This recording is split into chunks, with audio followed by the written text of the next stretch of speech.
양조장에서 이제 이렇게 하는 경우가 있긴 합니다만 공식화하지는 않고 있고 예전에 이제 이렇게 했습니다. 제일 앞에 계신 분이 양조장이 일본어는 토오지 그리고 이쪽에 뒤에는 뭐 카마야라든지 뭐 코지야라든지 그래서 누룩을 담당하는 사람 그 다음에 찐쌀을 담당하는 사람 그 다음에 이런데 이 사람들을 전체적으로 뭐라고 부르냐면 쿠라비토라고 합니다. 양조장 사람들이란 뜻이죠. 그래서 이 양조장 사람들이 하루 일과에 이제 나와서 지금 어딘가에 인사를 참배를 드리고 있는데 그 참배를 어디서 드리냐면 한번 보시겠어요?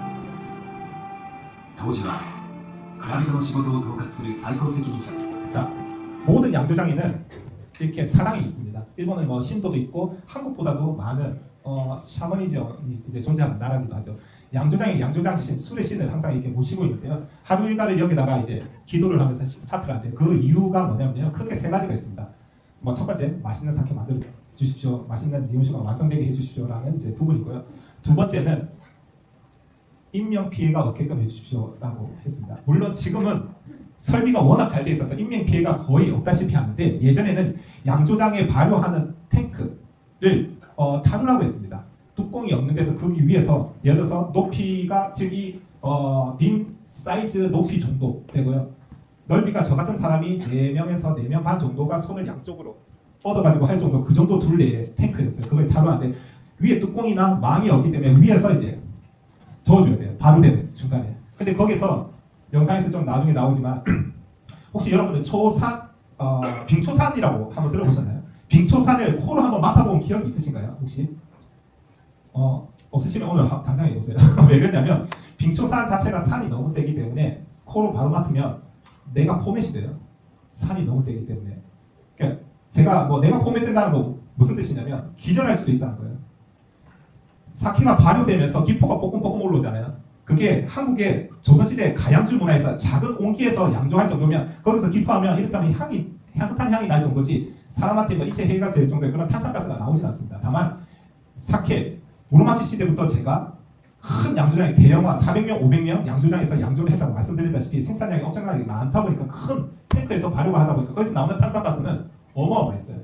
그래서 이 적다 보면 그걸 카이 이래라고 하는데 공기를 주입시키다 보면 탄산가스가 순간 훅 들어오거든요. 그게 이제 빙초산으로 코를 이제 흡입하는 정도의 효과처럼 순간 기절을 해요. 그럼 기절하면 어떻게 되겠어요? 탱크에 빠지게 되겠죠. 익사하게 됩니다. 예전에 익사하는 경우가 더러 있었어요. 그래서 이제 기술이 발전하면서 허리에다가 와이어를 차고 이제 하는 경우도 있을 거예요. 그 다음이 진화된 게 탱크 뚜껑은 없지만 거기다가 철제로 막을 설치했죠. 그 다음에 지금은 이제 좀 자동화해서 이제 자동 이제 회전을 한다거나 아니면 구멍을 작게 해서 뭐 떨어질 일이 없게끔 한다든지 지금 이제 그런 인명 피해는 없습니다. 그래서 그런 인명 피해 없게끔 해주십시오라고 이제 빌기도 하고요. 마지막에 여기 와인 좋아하시는 분들 계실 겁니다. 와인을 이용해서 만든 식초를 뭐라고 부르죠? 혹시 아시는 분? 와인으로 만든 비니거라고 혹시 들어보셨나요? 네, 와인으로 만든 식초. 식초가 만들어지기 전 단계가 뭐냐면요, 술이에요. 근데 술이 완성이 되고 예전에는 미생물의 존재를 몰랐던 시절에는 감으로 발효가 딱 스톱했네. 그럼 여기까지 발효를 이제 끝내야지 해서 이제 출하를 해서 열 처리를 해서 이제 출하를 하게 되는데요. 그때는 이제 그 감을 한번 읽거나 타이밍 한번 놓치면 어떻게 되냐면요. 혹시 여러분들 신김치 하나 예를 들면 신김치 김치 국물 보면 하얀 막이 생기죠. 그 막이 뭐냐면 초산항균이 아니라 산성균인데 그 산성균이 막에 이제 생기면 공기와의 접촉을 차단을 시키면서 밑에 있는 액체는 산성화가 됩니다. 그러면서 식초가 되고 신맛이 나게 되거든요. 사케가 발효를 스톱을 안 하는 해야 되는 시기를 멈추게 해야 되는데 그 타이밍을 놓치게 되면 여기에 초산항균이라고 산성균이 막이 생기게 됩니다. 그 막이 생기게 되면서 식초가 되버리거든요. 이 얘기를 왜 꺼냈냐면 인문학적으로 좀 재밌는 제 입장에서 너무 재밌는 얘기인데 한 양조장에서 식초가 되잖아요. 그러면 그 산성균이 여기 양조장에 더덕더덕 붙어 있어서 내년에 사케를 양조를 해도 또 식초가 되버립니다. 최소 3년 동안 양조를 못하게 됩니다. 그러면 양조장 입장에서는 호화방망보다 더 무서운 존재가 이 산성균이 되는 거죠. 한 예로 혹시 여러분 일본 식품 회사 중에 미츠깡이라고 하는 회사 혹시 들어보신 적 있으신가요? 미츠깡이라는 회사가 아이치현 남쪽에 치타반도라고 하는 이태리 지도처럼 사람 다리처럼 생긴 이제 반도가 있는데 작은 반도 거기에 이제 미치간 본사가 있습니다. 거기에 이제 미치간 본사가 이제 생긴 이유를 이 식초에 빗대서 설명해 드리면 거기 주변 전부 사케 양조장이 있어요. 예전에 사케 양조장이었는데 이처럼 식초가 된 양조장이 하나 딱 만들어진 거예요. 근데 지금 사케 양조장들이 대부분 위치가 어디에 있냐면요. 수자원이 풍부한 천 주변의 양조장이 다 모여 있거든요. 왜 그러냐면 리온수 한 병 만드는데 필요한 물의 양이 얼마나 필요하냐면요. 최소 80배의 물이 필요합니다.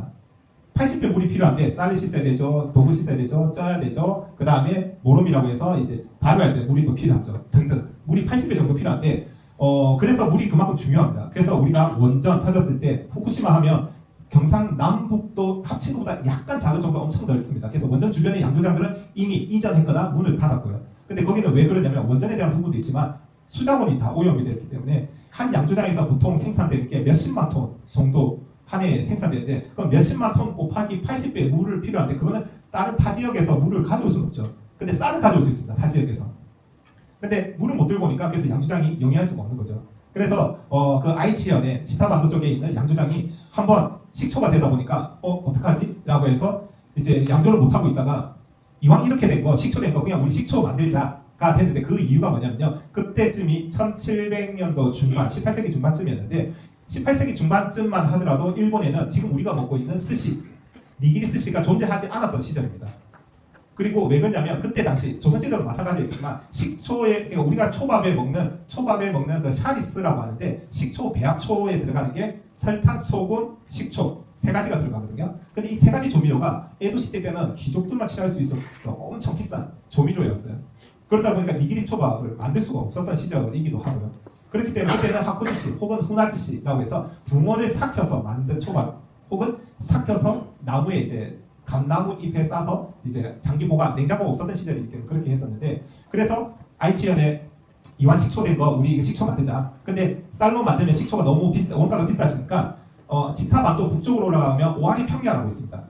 여러분들 혹시 일본 역사에 관심 있으신 분들 한번 들어봤을 텐데 세케하라 전쟁이라고 도쿠가 이에야스랑 도요토미 히데요시가 죽고 난 다음에 그 세력들이랑 최후의 전투를 이뤘던 게 오하리 지방이 이제 평야인데 그 평야에 쌀 생산량이 많아서 그 양조장이 많습니다. 근데 술지개미가 나오죠. 그래서 술지개미가 알코올분이 8%가 포함되어 있는데 지금은 술지개미가 압착이 잘 되는 기계가 있다 보니까 완전 납작하게 건조되듯이 그렇게 되는데 예전에는 그냥 미음처럼 죽처럼 그렇게 술지개미가 나오는데 그거를 치타반도에 들고 와서 그 알코올분이 8%의 물을 첨가하고 이렇게 하면 다시 발효하면 다시 술이 만들어집니다. 그래서 그 술을 만들어서 다시 식초를 만드는데 그걸 이제 아마부키 오스 식초라고 하는데 그게 대량 생산되면서 에도 그때 당시에 도쿄죠. 도쿄는 삼킨코타이라고 해서 지금 다이묘, 도지사 같은 현 지사들이 1년에 한 번, 2년에 한 번씩 한 번씩 아련하러 가야 돼요. 그 장군한테, 쇼군한테. 그러면 혼자 올 수 없죠. 호위무사 한 명만 올 수 없어요. 보통 2,000명, 3,000명, 적게는 몇백 명을 데려오게 됩니다. 그렇기 때문에 도쿄, 지금의 도쿄의 인구가 얼마 정도 되냐면요. 동시대에 산업혁명이 일어났던 영국 쪽도 80만 명 정도였는데 도쿄는 200만 명 가까이 됐다고 합니다.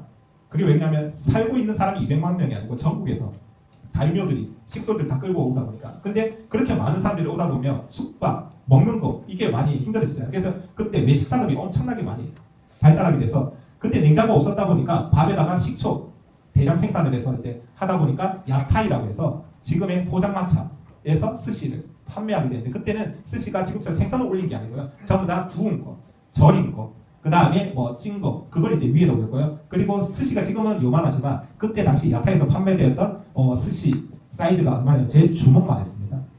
그래서 그 위에 올려 그게 이제 니기 스시의 기원이고 지금 여기서 이제 비나이가 한 게 뭐냐면 식초가 안 되게 해주시죠라고 했던 게 한 번 식초가 되면 최소 3년 이상은 양조를 할 수 없게 되니까 양조장 입장에서 이거만한 제일 힘든 게 없거든요. 그래서 그걸 절대 안 되게 해주시죠라고 하는데 지금은 과학적으로 양조를 하기 때문에 이런 일이 절대 없습니다. 그렇기 때문에 양조장에서는 그냥 여러 가지 이유로 이제 이렇게 비나이다 하는 이유 중에 일바로 이제 이렇게 먼저 스타트합니다. 좀 저한테는 재밌는 얘기인데 여러분한테 좀 지겹게 들릴 수 있지만 그 내용을 한번 전달해드리겠습니다.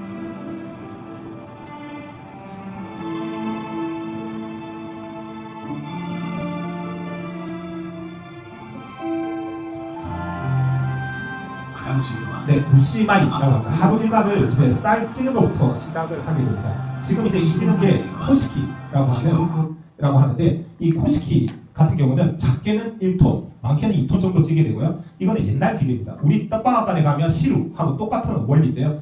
여기다 이제 전날에 쌀을 씻어서 불려놓은 쌀을 아침 새벽에 이제 해서 이제 찌는 것부터 시작을 합니다. 그래서 찌는 거 이제 시작하는데 이제 조금 전에 제가 설명드렸던 일강에서 설명드렸던 주조 고정리 관련해서 이제 설명해서 이제 찌는 거 먼저 大切に 설명드리겠습니다. 専用の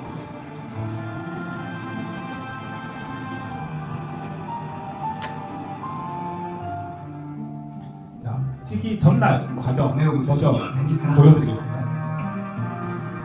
자, 지금 이거는 프리미엄 사케, 고급 사케를 이제 쌀 찍는 米を蒸す時には 방법입니다. 前日から始めます 기계로 대부분 다 씻고 있는데 지금 이렇게 손수 다 씻습니다. 그래서 양조 장인은 옆에서 몇 초 시간 물 온도 체크하면서 이제 이렇게 체크하는 米を洗い水を吸わせます 아직도 이런 작업을 하고 있습니다. 프리미엄 高 사케들은. 度な技術が要求される 그래서 신세기라고 해서 충분히 물을 흡수시키고 그다음에 이제 양조 장인이 흡수율이 몇 퍼센트 作業中常に 이제 됐는지 체크를 하고 물 온도를 체크를 하게 됩니다. 시계를. この時米が吸収する水の量が日本酒の品質に大きな影響を与えるからです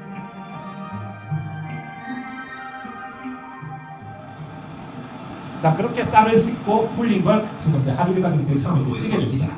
보통 1시간에서 1시간 반 정도 이렇게 찌게 됩니다.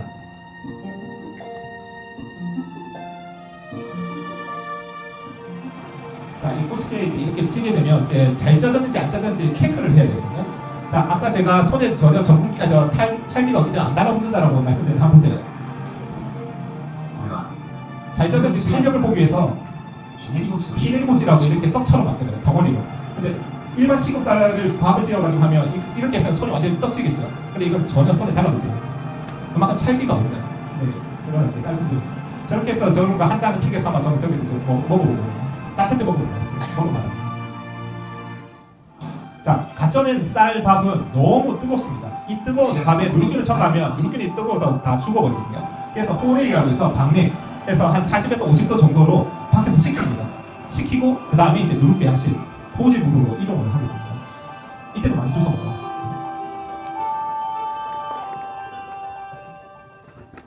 자, 여기가 これからが 누룩 배양실입니다. 호지물로 습도가 한 80% 이상 되고요. 그 다음에 2と 온도가 한 38에서 39도 정도. 日本酒作りの三大要素と言われています 네, 양조를 미온수 양조하는 데 있어서 가장 중요한 건 이제 이 세 가지를 예를 들었습니다. 첫 번째 누룩, 호지. 두 번째가 모토라고 해서 슈보. 그다음 마지막이 양조. 그래서 그 세 가지 가장 제일 중요하다라고 하는 이 세 가지 중에 지금 누룩 양조하는 거에 대해서 한번 설명해 드리도록 하겠습니다. 자, 호지. 일본어로 호지라고 합니다. 一 호지. 番の要となる作業です 자, 밖에서 시켰던 쌀을 이제 이렇게 들고 오죠. 선수 요즘은 기계화가 잘 되긴 한데 프리미엄 사케나 이제 지자케라고 하는 이제 양조장대 전부 이렇게 손수 다 하고 있습니다. 아직도. 여기 양조장이 습도나 온도 너무 높아서 이제 바깥 온도랑 겨울에 할 때는 한 2, 30도 정도 온도 차이가 있어서 감기 걸리기 쉽습니다. 자, 이렇게 전체적으로 해주고 지금 끓여지는 게 누룩균입니다. 完成します 타네코지라고 해서 지금 보이시죠? 가루가 떨어지는 게. 그 다음에 麹菌が繁殖しやすい環境を保つため 수분이 마르지 말라고 누룩균을 첨가하고 난 다음에 이렇게 야마몰이라고 하죠. 산으로 쌓아서 이제 이렇게 이불처럼 이런 거 이제 천으로 덮어줍니다. 그러면 12시간 이후부터는 이제 당화가 본격적으로 시작하게 됩니다. 그 당화에 대한 부분은 나중에 영상 보여드리도록 할게요. 蒸し米を布で包み一昼夜寝かせます 자, 12시간 지나면 翌朝 자, 아까 SK2 피테라 그 CF가 이 に 장면이죠. も描きます 자, 완전 당화가 되기 전입니다. 아직 완전 당화가 되기 전이어서 지금 이제 불완전 당화 상태에서 이제 작은 상자로 하는 방법이 있고 큰 상자에서 인큐베이터에서 넣는 이제 방법이 요즘 麹菌の 다양한 繁殖が 이 均一に進むように 상태로 먹어보면 약간 단맛이 나요.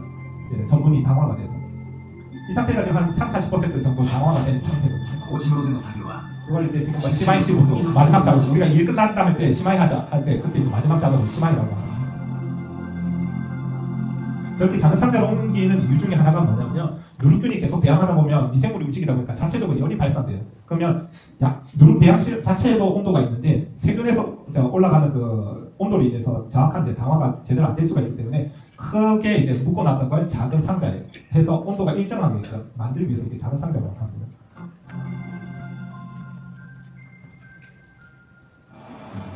자, 지금 이제 데코지라고 합니다. 완전 강화되기까지 걸린 시간 약 48시간 정도 소요되고요. 48시간 지나면 이제 이렇게 건조를 시키는 작업에서 누룩 배양실에서 밖으로 꺼내와서 이렇게 전체적으로 펼쳐줍니다. 3日間の作業を終えてようやく米麹が出来上がりました。 밖에 건조까지 아마 하루 포함하면 약 한 3일 정도 소요됩니다. 자, 여기서 이제 한국 정통주랑 조금 차이 나는 게 한국 정통주 누룩은 이렇게 원형이 대부분 이제 덩어리 형태의 이제 왕겨가 섞여 있거나 이제 그런 형태의 누룩이 많죠, 한국은. 근데 일본은 순수 쌀을만 이용해서 이렇게 누룩을 만듭니다. 참고로 지금 저희 매장도 마찬가지지만 이 누룩을 이용해서 여러 가지 요리도 사용할 수 있는데요. 여기서 이제 저 같은 경우는 누룩을 일본에서 공수해 가서 소금물에다가 2차 발효를 시킵니다. 그걸 이제 한국어로는 소금 누룩, 일본어로 시오코지라고 하는데 거기 이제 육류 생선에 마리네이드, 밑간을 한다거나 나물류, 조미료도 사용하고 있고요. 그 다음에 기존에 만들어진 간장에 이 누룩을 그대로 넣어서 2차 발효를 하면 이제 간장 누룩에서 쇼유코지라고 해서 이 엄청나게 맛있는 또 조미료가 완성이 됩니다. 그리고 우리는 식혜라고 하잖아요. 감주는 이제 엿질금으로 만드는데 일본은 이 누룩으로 혹은 술찌김이나 이 누룩으로 만드는데 누룩에다가 70도 온도에서 12시간 보온통에다 넣어놓으면 일본식 이제 감주 식혜가 만들어진다. 달달한 사케. 알코올 도수는 전혀 없는 상태로. 그래서 그런 식으로 이제 많이 활용하고 있고요. 지금 이제 이렇게 한 약 3일 정도 해서 누룩이 완성이 되었습니다.